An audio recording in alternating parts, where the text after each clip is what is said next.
Saying, for example, if a Ugandan citizen has $100,000 and is in America or in Sweden or in another country outside Uganda, and he decides to spend that money to support his local MP in an election, that's not an action of a foreigner. That's him acting for himself.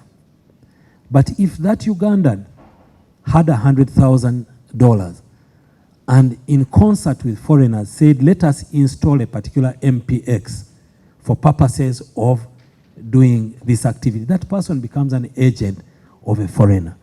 So even you in Uganda here, if you're in Uganda here and you get money to support an MP, but you get that money for purposes of supporting the interests of a foreigner, you become an agent of a foreigner. So this has nothing to do with citizenship. It has everything to do with the action that you're doing, the purpose for which you're doing that action.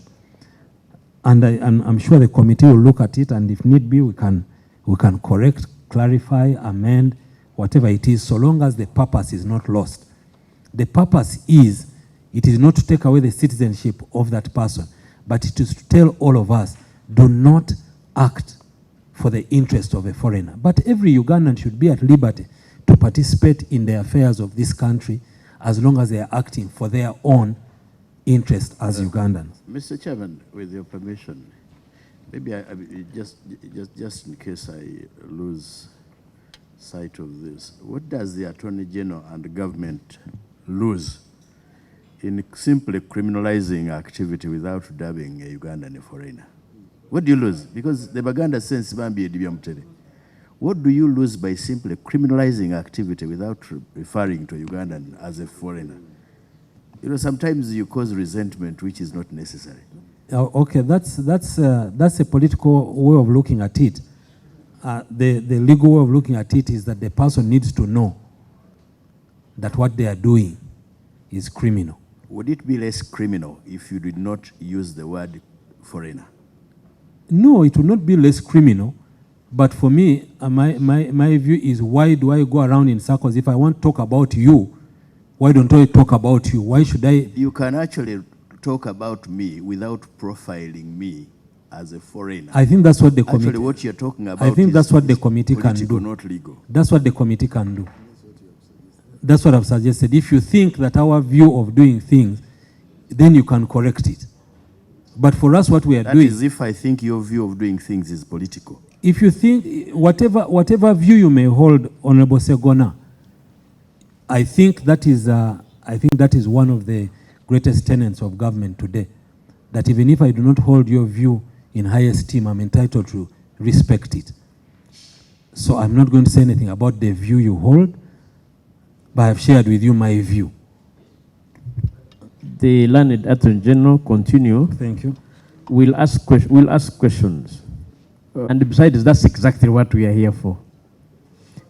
I think Honorable Ssegona should just be reminded that the Attorney General correctly stated that policies are determined by government in power. Yes.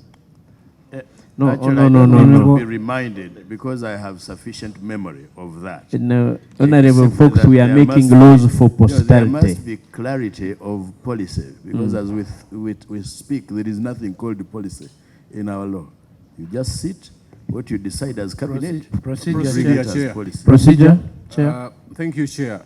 In the interest of time and for sanity, may we allow the Attorney General to proceed, conclude his submission. Then we cannot weigh in and make our own, yeah. And order. Mr. Chairman, order forward. The opposite of the word sanity is actually insanity. By the member referring to the proposals as lack of sanity and insinuating insanity, is he in order? Chair, procedure, you cannot raise order on procedure. No, you can. I give a chance to the learned Attorney General to conclude his presentation, then honorable colleagues will come in. Thank you. Go on. Thank you very much, Honorable Chair. So suffice it to say, the provisions of the Protection of Sovereignty Act shall apply to any person or agent of a foreigner who carries out the activities in Clause 2. The activities in Clause 2 do not include funding for purposes of commercial, private, or domestic use.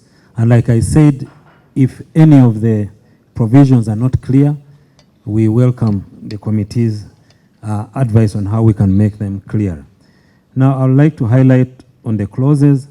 Clause 1 is interpretation. Clause 1 provides for the definition of words in the bill, and the words in the bill are subject to the, are the definitions for purposes of this act. For example, honorable colleagues, in the Land Act, there is a definition of a foreign company, and that provision says that for purposes of the Land Act, any company which does not have a provision precluding the ownership of the asset of the shares of that company to more than 49% to a foreigner is a foreign company. But we all know that under the Companies Act, that is not the definition of a foreign company. So what I'm saying is that you can define a law. For purposes of that law, you provide a definition to suit that particular act or that particular bill. So if that is what we'll say about the definition of foreigner as we had it in this bill. Application, I have stated earlier that clause 2.2 clearly states the extent of the application of this law. If there is anything that has not been stated in clause 2.2, it cannot be the subject of this law, because that is the extent of the application of the law. Clause 3 deals with the administration of the act and places it in the ministry in charge of internal affairs. Clause 3 also sets out the department responsible for this law. Clause 4 sets out the functions of that department. Clause 5 further re-emphasizes the sovereignty of the people of Uganda as is understood under this law. Clause 6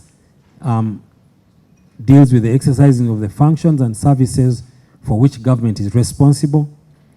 Clause 7, development of government policy. We are discussing clause 7 just for clarity, who is responsible for determining government policy and how we achieve it. And also, maybe to also emphasize this, honorable chairs, even when Ugandans want to participate in the development of policy, there is a procedure, a process that is undertaken. For example, what we are doing here is shaping the policy of government, the policy of the country. Because when government comes up with a policy, it sets the law. And the law is supposed to guide that policy. Parliament comes in to shape it. And we have all this discourse and consultation in order to get that policy right. Foreign policy is defined under clause 9. Prohibition of promotion of foreign policy. This clause prohibits a person or agent of a foreigner from engaging in any activity, soliciting or receiving or obtaining any assistance from a foreigner to sponsor or organize a meeting or any function with the aim of promoting the foreign policy in Uganda that has not been adopted by a cabinet as a government policy. For example, in Uganda here today we have a government policy that all children should go to school. There are countries that use homeschooling as a policy. For example, if you came to a meeting and you started promoting homeschooling here, that would be against government policy. That's a foreign policy. But for example, you may want to include it in government policy. So you come, discuss with cabinet, discuss with government, and say, let us include a policy on homeschooling. That any student, so for us, our policy is students should go to school. If you have to do homeschooling, there are processes that you go through. So that is the kind of thing that we are saying. I'm just using these examples off the cuff, what may be a foreign policy. Prohibition of interfering with the electoral processes, that is clearly stated. If you get money from a foreigner to interfere with our electoral processes, that is promoting foreign policy. Prohibition of interference with the operations of government. The clause prohibits a person or agent from engaging in any activity, soliciting, obtaining, or receiving any assistance from a foreigner to sponsor or organize a meeting or any function with the aim of interfering with the operations of government. Prohibition of economic sabotage. This clause seeks to prohibit publication of information or participation in any act or activities that weakens or damages economic system or viability of the country, causing economic disruption, insecurity, or instability. Yes, for example, I received only last evening, I received a communication from the National Association of Broadcasters saying that this one will interfere with their ability to run their news. So I think what I glean from the communication from the National Association of Broadcasters is that they are at liberty to say, for example, that Uganda has run out of fuel, for example, when Uganda does have fuel. Or, for example, they are at liberty to say, in Uganda, it is okay to expropriate the property of an investor. So that's what they are saying. So we are saying, no, that's not okay. We are saying that if you're doing it for purposes of supporting the interest of a foreigner, then that is okay. That is not correct. And that's economic sabotage. But if you're doing it as a Ugandan, discussing your economy, and it's not in the interest of a foreigner, then you will not be caught by the law. So if you're not under clause 2.2, the law doesn't apply to you. Registration of foreign agent. The clause 6 provide for registration of agents or foreigners by departments responsible for peace and security. And I think this is a very good thing, because for me, if I'm an agent of a foreigner and I come and register and I say I'm an agent of a foreigner, then I commit no offense. I can continue with my business as an agent of a foreigner. But at least then we know. So it provides, clause 15 provides for the application process. Clause 16 deals with the consideration. And clause 17 deals with the certification. Clause 18 deals with the refusal to grant a certificate. Clause 19, renewal of the certificate. Clause 20, suspension of the certificate. And declaration, clause 21, declaration of sources of funding. Clause 22, restriction of funding from foreigners. And this is saying that if you want to get more than 400 million in a 12-month period, just go and apply to the minister and say that I am carrying out some very good work for the foreigners. I have received 400 million for that purpose. I would like to receive some more to carry out the activities of my principal, because I'm an agent of a foreigner. And the minister should be able to give you permission to get more money and carry out the activities for the foreigners. We are just saying that this is perfectly fine. Just say what you want to do. In fact, you can even say that I have a principle to my business is to work honestly to remove the constitutionally elected government for the benefit of the foreigner, and I am registering for that purpose. I need to get 10 billion shillings to do it, and I'm sure the minister, after you meet the requirements, will give you the license and you continue doing what you have to do. Clause 23, obtaining funds to engage in disruptive activities. Clause 24 deals with foreign funding to government institutions, and it's just simply restating what the law says, that if you get money for government, it should be dealt with under the PFMA, and all those are public funds. Reporting of foreign funding and submission of returns. Assistance of ministers, clause 27, and then inspection, and then powers to amend. Honorable colleagues and honorable chairs, and we have received several comments from the public, and our annexure 2 has attempted to deal with these items.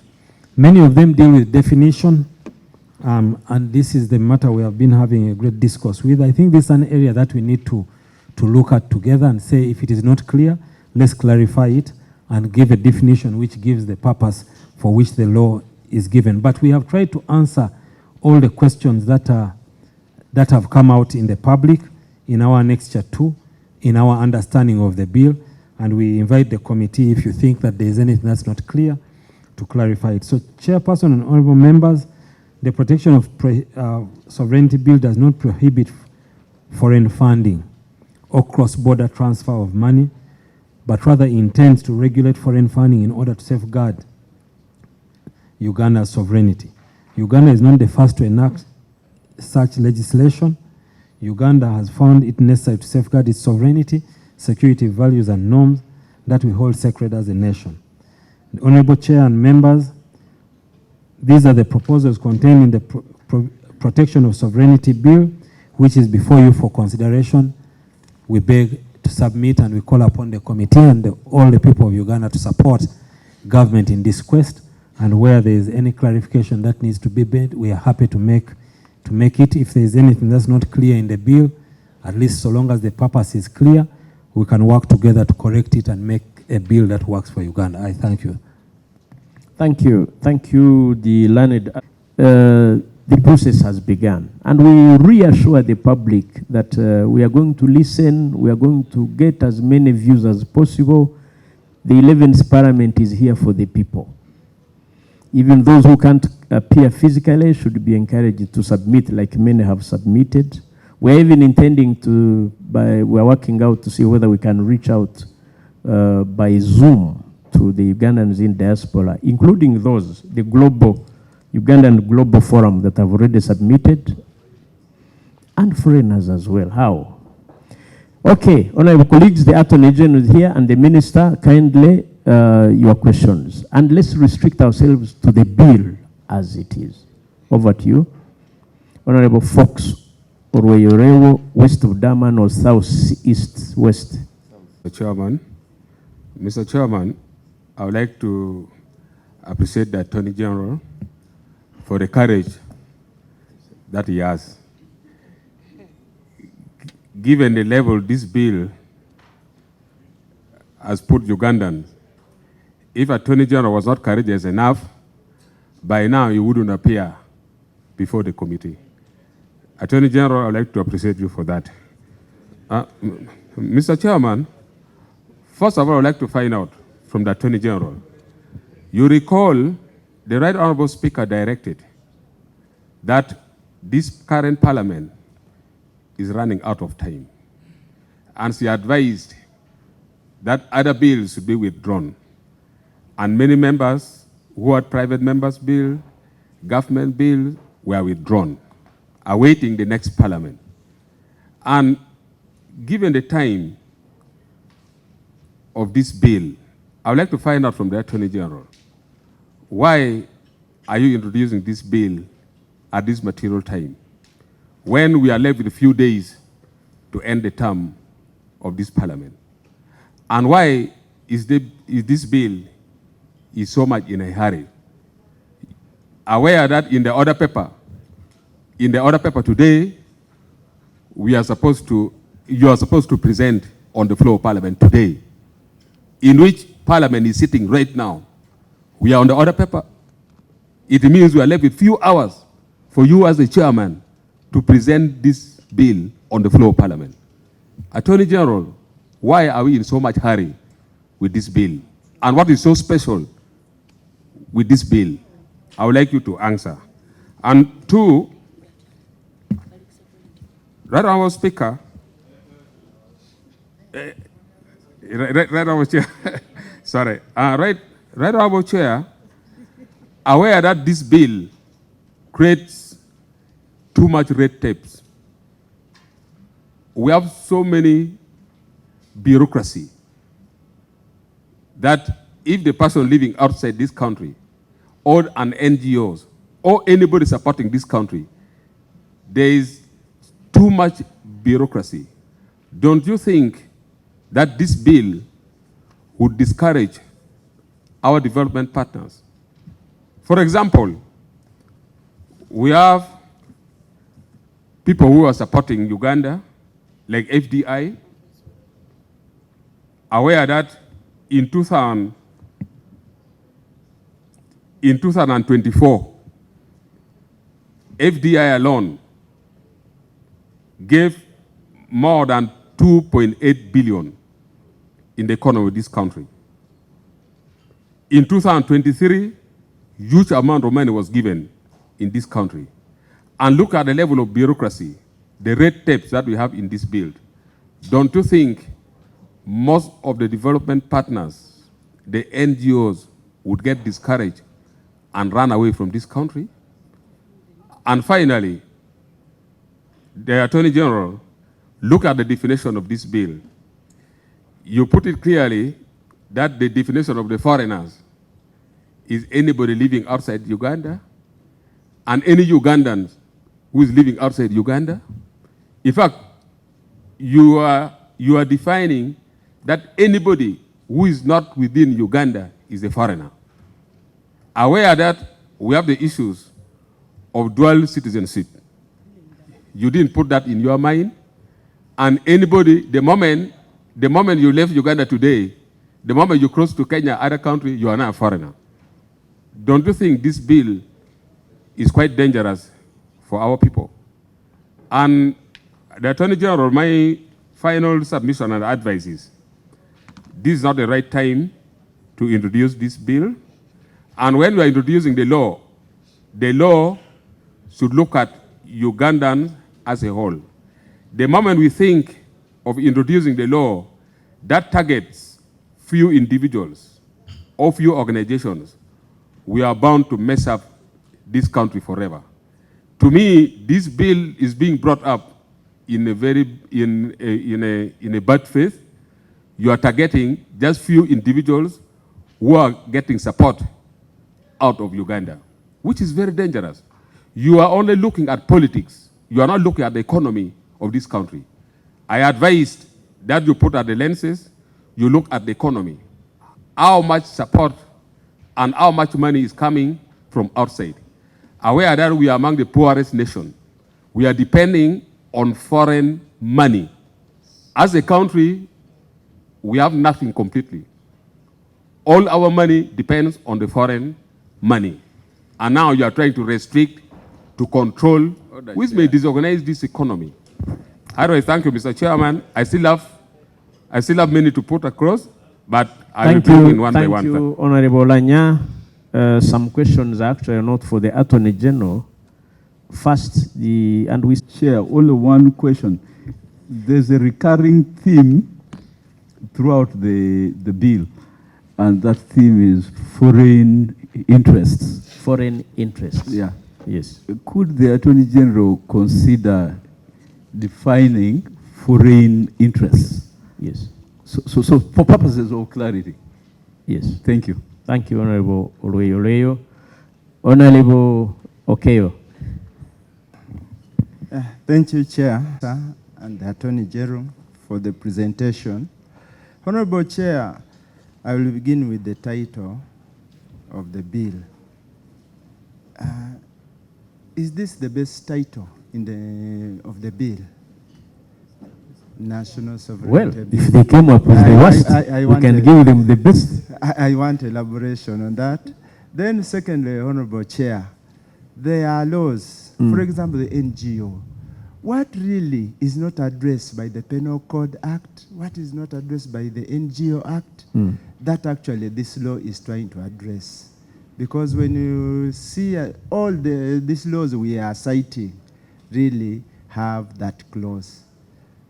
That it brings me to, apart from humbly using the word foreign agent, I would alternatively use the word spy. I want an explanation from the Attorney General. Thank you. Honorable David Livingstone. Yeah, I would seek clarity from Honorable Attorney General with regard to a particular kind of recipients of funding from abroad, but where those people, where the recipients don't necessarily have a contractual relationship with the sources of funding. For example, you have Ugandans who run agencies locally.